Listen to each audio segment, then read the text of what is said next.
De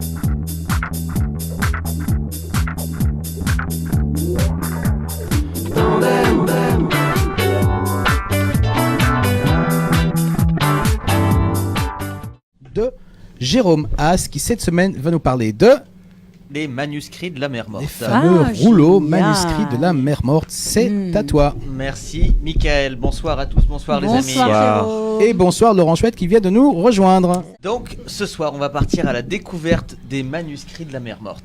Morte de rire. Non, je rigole.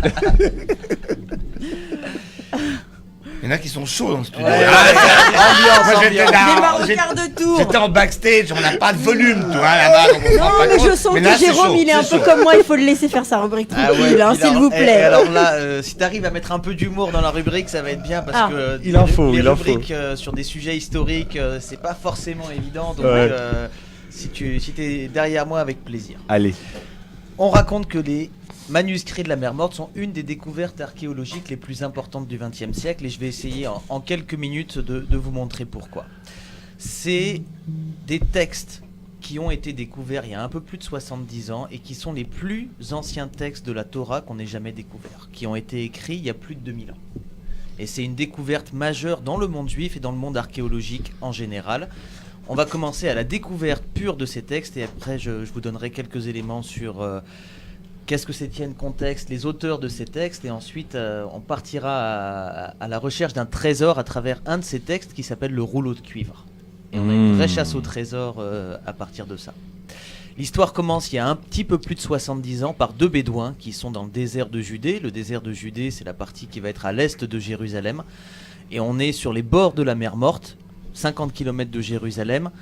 Et deux bédouins qui sont avec leur troupeau de chèvres sont dans le désert, font se promener leurs chèvres et tout d'un coup se rendent compte qu'il en manque une. Et à ce moment-là, vont partir à la recherche de la chèvre manquante, garder les autres. Où est-ce qu'il est la chèvre? Et ils vont découvrir une grotte près d'un site qui s'appelle Khirbet Qumran. Dans cette grotte, vont jeter une pierre et s'apercevoir qu'ils pensaient que la chèvre était dans la grotte. Et ils se sont dit, on jette une pierre, ça va faire peur à la chèvre, elle va sortir. Et ils entendent le bruit d'un vase qui se brise. Et à partir de là, un des Oh les cons. Ils ont essayé de faire un live Facebook, mais pas de réseau. Exactement, le wifi marchait pas bien. Ils rentrent dans la grotte, ils s'aperçoivent qu'il y a un vase cassé avec des parchemins dedans. Ils sortent un premier petit morceau de parchemin, ils reviennent dans leur tribu et le chef de la tribu les invite à voir un spécialiste qui s'appelle Ibrahim Idja, qui vit à Bethléem, pas très loin de chez eux, qu'on surnomme Kandou, et qui avait pour particularité d'être moitié brocanteur, moitié cordonnier, moitié antiquaire. Il avait une triple casquette. Et ce Kandou... Polyvalent. C'était moitié, piston 3. C'est ça, Pierre. t'as vu, hein. Historien, mais pas mathématicien. Oh, les embêteurs. Ce Kandou identifie immédiatement des très vieux manuscrits en hébreu, leur donne quelques dollars et leur dit plus vous me ramenez de manuscrits, plus il y a de dollars, plus les textes sont longs, plus il y a de dollars.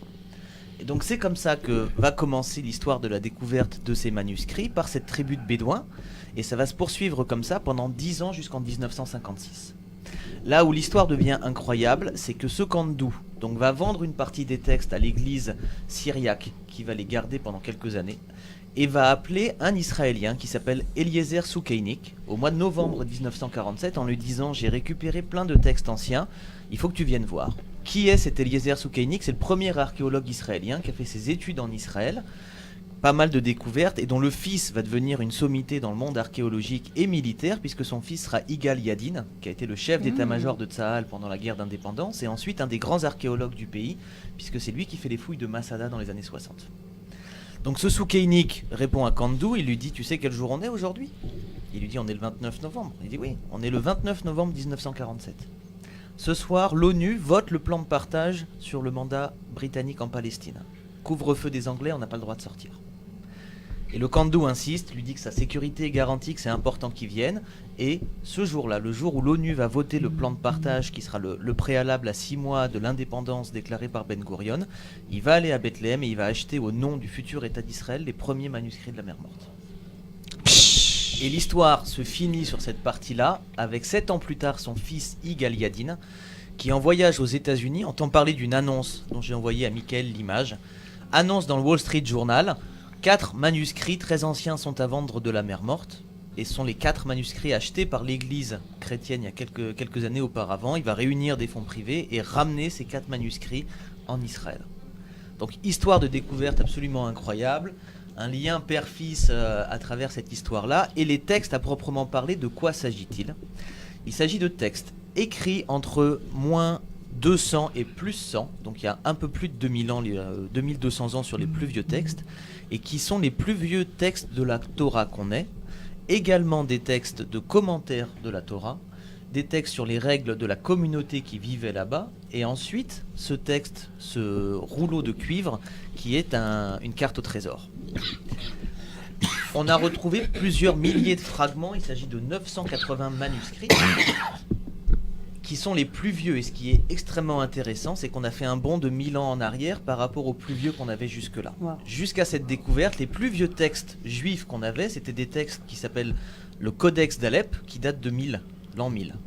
Et avec ces textes-là, on a fait un bond de 1200, et on sait que les prières qu'on fait aujourd'hui ou qu'on faisait il y a 1000 ans sont identiques à 99% à ce qui se passait il y a 2000-2200 ans.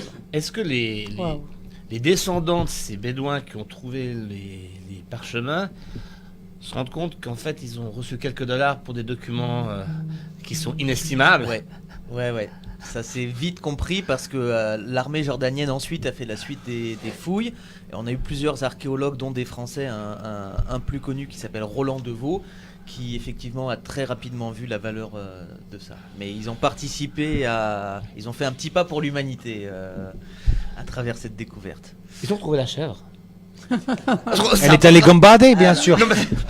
Elle voulait plus rester attachée. Je me suis posé la question, j'ai pas encore trouvé la réponse. Donc il n'y a aucune trace de cette pauvre chèvre. De cette pauvre chèvre, pas de trace. Ah, est-ce qu'il est la chèvre? Bravo.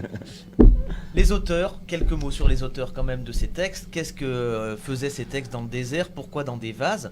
Les auteurs, pour la majorité des archéologues, et bien sûr il y a débat parce que quand tu mets 2 archéologues dans une salle, tu as 4 avis, mais la majorité pense que ces textes ont été écrits par une secte juive qu'on appelle les Esséniens et qui a fui Jérusalem 100-200 ans avant la destruction du temple. Et on est dans une période où le monde juif est très divisé en sectes. On appelle ça les pharisiens, les Esséniens, les sadducéens, les zélotes, les sicaires. Un gros mélange autour de grandes idées, de savoir est-ce qu'il faut croire à la résurrection ou pas à la résurrection, est-ce qu'il y a du libre arbitre ou pas du libre arbitre. Les Romains sont là, est-ce qu'il faut pactiser ou pas avec les Romains. Donc plein de débats et de divisions dans le monde juif. Tout le monde se rassemble quand même autour du temple de Jérusalem. Et la parenthèse, une des grandes forces du monde juif, c'est d'avoir réussi à faire une religion autour du temple en devenant une religion rabbinique autour des prières. Il y avait combien de sectes ou en seul chiffre? 5 grandes sectes. C'est beaucoup moins que maintenant, on est à peu près 41. Vous allez... Mais le monde était très divisé et très compliqué, et eux décident de quitter Jérusalem, de vivre dans le désert de manière monastique, de manière ascétique. Ils doivent donner tous leurs biens à la communauté, énormément de rituels de pureté, du travail, de l'écriture de textes saints, donc une secte très dure. Et cette secte, voyant la poursuite de la révolte juive et la destruction du temple, va décider donc de cacher les textes sur lesquels ils écrivaient la Torah plus les commentaires de la Torah dans ces vases qui vont être découverts donc un peu plus de 2000 ans plus tard. C'est l'époque de Jésus, non ? C'est tout à fait, c'est à l'époque de Jésus, et les évangiles parlent effectivement de cette division entre les différentes sectes et le monde juif, tout à fait. Donc en 1965, où est-ce que l'État d'Israël va décider qu'on peut voir ces textes? Au musée des manuscrits de la Mer Morte, qui est une antenne du musée de Jérusalem, du musée d'Israël à Jérusalem. Et donc c'est un énorme musée magnifique avec un dôme blanc qui est arrosé en permanence, et on a énormément de symbolique autour de ça. Ce dôme blanc se veut identique à la forme des jarres dans lesquels on a trouvé les manuscrits de la Mer Morte, et ils sont arrosés en permanence par des jets d'eau qui sont censés rappeler la purification très importante des membres de cette secte. Ah, qui c'est beau, je suis jamais allée moi. C'est magnifique, c'est un endroit magnifique. Ils sont exposés en permanence, donc en roulement, différents textes parmi ces manuscrits de la Mer Morte. Et on a également exposé là-bas le plus ancien téphiline qu'on ait jamais découvert et qui date d'il y a plus de 2000 ans. Maintenant, quand ils sont exposés, ils sont protégés de manière à ce qu'ils... Parce que, évidemment, ils ont été... Donc, pendant 2000 ans, ils étaient à l'abri de la lumière. C'est pour ça qu'ils se sont maintenus. Ils sont très bien préservés. Alors, aujourd'hui, ils sont exposés, mais justement, dans des conditions climatiques particulières. On a interdiction de prendre des photos avec ou sans flash, et ça tourne énormément. Après, quand on a demandé à des scientifiques la meilleure manière de les protéger, ils ont répondu il faudrait les remettre dans des jarres et les renvoyer dans le désert, parce que c'est là-bas que ça craint loin. Voilà. Tout à fait. Dernière chose sur ce rouleau un peu spécial dont je vous ai parlé au début, qui s'appelle le rouleau de cuivre. Tous les textes étaient écrits sur du parchemin ou du papyrus, majoritairement en hébreu, mais également en grec, en araméen et en nabatéen, à l'exception d'un texte. Il y a un texte sur un parchemin qui est écrit sur un rouleau de métal qui est composé à 99% de cuivre et 1% d'étain, donc c'est un rouleau déjà qui a physiquement une valeur. C'est pas un texte littéraire, c'est une liste d'endroits avec des objets d'or et d'argent qui ont été cachés. Le texte est le seul d'ailleurs qui n'est pas en Israël, il est en Jordanie au musée à Amman, puisque ça a été découvert quand les Jordaniens dirigeaient cette partie du pays. Et on a un inventaire de 64 emplacements où ont été cachés des tonnes d'or et d'argent.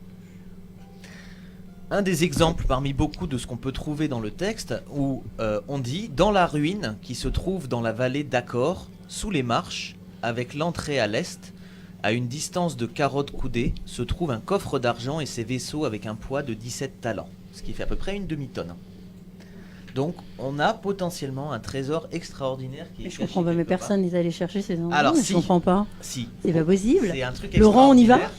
Depuis une quarantaine d'années qu'on a réussi à déchiffrer ce rouleau de cuivre. On a plein de chercheurs d'or et de trésors qui sont allés un peu partout, surtout en Jordanie et en Égypte. Pour l'instant, qui n'ont pas fait de découverte majeure, mais qui publient régulièrement qu'avec les techniques modernes, ils sont en train d'avancer. Et un de ces archéologues, asseyez-vous, s'appelle Vandil Jones. Et revendique quelque part que le film Indiana Jones à la recherche de l'arche soit inspiré de ces différentes recherches pour trouver les trésors perdus. Parce que qu'est-ce que ça pourrait être ces trésors? Et on a plusieurs options. Ça pourrait être le trésor qu'il y avait dans le temple de Jérusalem au moment de la destruction du temple, du premier temple par les Babyloniens et qui aurait été caché. Ça pourrait être un trésor encore plus important qui serait le temple des Esséniens, puisqu'ils réclamaient quand les gens rejoignaient la communauté qu'ils donnent toutes leurs marchandises, toutes leurs valeurs à la communauté, ou ça pourrait être le trésor du temple de Jérusalem juste avant la destruction par les Romains qui aurait été caché. Et le temple était l'équivalent de Fort Knox. Les Juifs devaient donner tous les ans un demi-shekel, ce qui est l'équivalent de plusieurs mois de salaire au temple. Donc il y avait une véritable fortune au temple de Jérusalem, et il est possible que, sachant que la ville allait être assiégée et qu'il y avait des risques que le temple soit pris, que ça a été caché. Donc peut-être qu'un jour on découvrira le fameux trésor qui vient des manuscrits. De Rackham le Rouge. Non, pardon. Quel Belge. C'est vers où le trésor? C'est vers où? Il faut aller où? Alors on peut visiter le site de Qumran aujourd'hui, donc c'est à 1 heure de Jérusalem, tout au début de la mer Morte, avant le site de Ein Gedi, et on peut voir plusieurs caves, on peut se balader dans ces caves et visiter le site. Énormément de mikvaot, énormément de lieux d'habitation où vivait cette communauté d'Esséniens.